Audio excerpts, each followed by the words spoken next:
Assalamualaikum warahmatullahi wabarakatuh. Waalaikumsalam warahmatullahi wabarakatuh. Jadi di sini kami ingin mempresentasikan tentang pemerintahan Joko Widodo. Sebelumnya perkenalkan kami dari saya terlebih dahulu. Nama saya Muhammad Reza Lakayat, nomor prestasi 20. Nama saya Sebina Azra Putri Abdi, kelas 134. Saya Nurlaila Sabitri, kelas 124. Jadi, yang pertama itu ada biodata. Joko Widodo itu lahir pada 21 Juni 1961. Lebih dikenal sebagai Jokowi. Adalah politikus dan pengusaha Indonesia yang menjabat sebagai Presiden Indonesia ke-7 dari tahun 2014 hingga 2024. Sebelumnya, ia adalah anggota dari Partai Demokrasi Indonesia atau Demokrasi Indonesia Perjuangan atau PDIP. Ia adalah Presiden Indonesia pertama yang bukan berasal dari elit politik atau militer.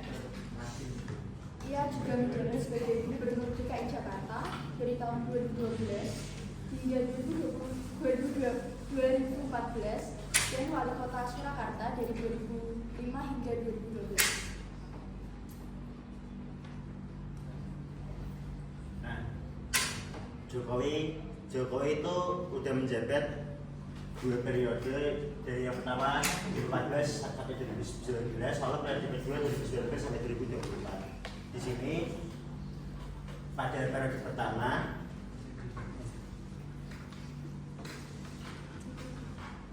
Jokowi mengatur kebijakan infrastruktur seperti yang pertama mulai pembangunan besar-besaran tol Trans Jawa dan tol Trans Sumatera, lalu ada MRT Jakarta, lalu ada pelabuhan Kuala Tanjung dan Makassar Newport, lalu bandara internasional Kertajati, lalu tol laut untuk menekan disparitas harga antar wilayah. Dan yang kedua ada reformasi ekonomi. Yang pertama pengurangan subsidi BBM, kemudian investasi, penerapan online single submission atau OSS, lalu yang terakhir mendorong investasi asing. Yang ketiga program sosial. Program sosial yaitu ada KIS atau Kartu Indonesia Sehat, lalu ada KIP atau Kartu Indonesia Pintar, lalu ada dana desa. Lalu yang keempat ada reformasi agraria, yaitu redistribusi lahan dan sertifikasi tanah untuk rakyat kecil, lalu pengelolaan hutan sosial untuk masyarakat adat dan petani. Yang kelima politik luar negeri, seperti konsep poros maritim dunia sebagai prioritas, termasuk penguatan keamanan maritim dan perdagangan laut. Yang keenam penanganan lingkungan, moratorium izin baru perkebunan sawit dan tambang di hutan primer, penanganan kebakaran hutan lebih ketat. Lalu pada periode kedua, yang pertama ada pemindahan ibu kota, yaitu ibu kota negara yang bisa disingkat jadi IKN, yaitu pengesahan pemindahan ibu kota ke Kalimantan Timur dengan nama Nusantara, bertujuan untuk pemerataan pembangunan dan mengurangi beban di Jakarta. Yang kedua hilirisasi sumber daya alam atau SDA, larangan ekspor biji mentah untuk mendorong pengolahan SDA di dalam negeri, pengembangan industri berbasis SDA seperti baterai kendaraan listrik. Lalu yang ketiga Omnibus Law, seperti Undang-Undang Cipta Kerja, penyederhanaan regulasi untuk menarik investasi dan menciptakan lapangan kerja. Tapi Omnibus Law ini menuai protes karena dianggap melemahkan perlindungan tenaga kerja dan lingkungan. Lalu yang keempat politik sosial dan ekonomi, seperti kartu prakerja dan program percepatan digitalisasi ekonomi khususnya untuk UMKM. Lalu yang kelima penanganan COVID-19, program vaksinasi massal dengan target seluruh penduduk, lalu PPKM atau pemberlakuan pembatasan kegiatan masyarakat. Nah, yang keenam transisi energi dan lingkungan,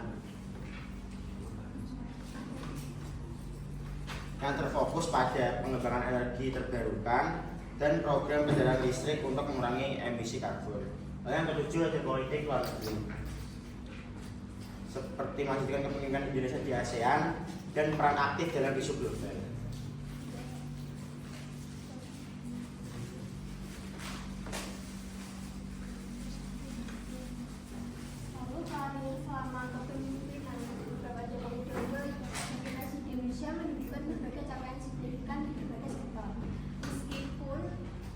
diwarnai tantangan dan kritik.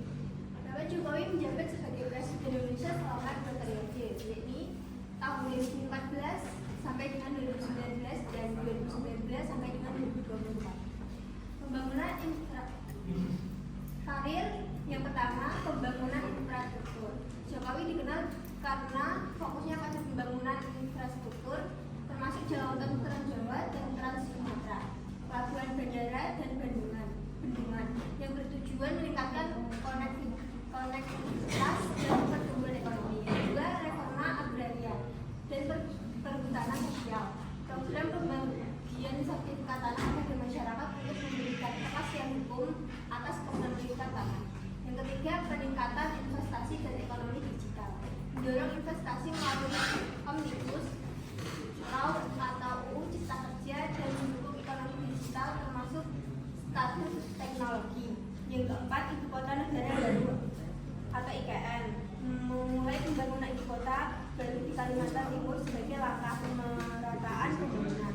Yang kelima, penanganan pandemi COVID-19.